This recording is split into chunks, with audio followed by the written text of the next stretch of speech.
আসসালামু আলাইকুম গায়েস, কি অবস্থা, কেমন আছেন সবাই? এই যে দেখুন, ছোট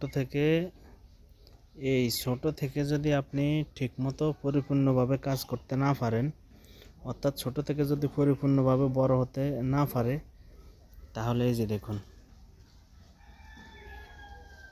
দেখছেন, বড় হয়ে আপনি পরিপূর্ণ হওয়ার আগে, সফলতা লাভ করার আগে ঝরে যাবেন।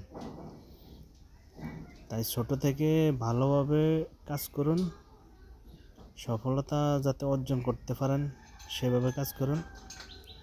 হিংসা বিদ্বেষ ভুলে গিয়ে সকলকে ভালোবাসুন, তাহলে আপনি এই যে পরিপূর্ণ বড় হতে পারবেন। তাহলে আপনি ঝরে যাবেন না, নষ্ট হবেন না, সফলতা অর্জন করতে পারবেন সহজে। ভালো থাকবেন। কেমন? ভিডিওটি ভালো লাগলে শেয়ার করে দেবেন। আসসালাম।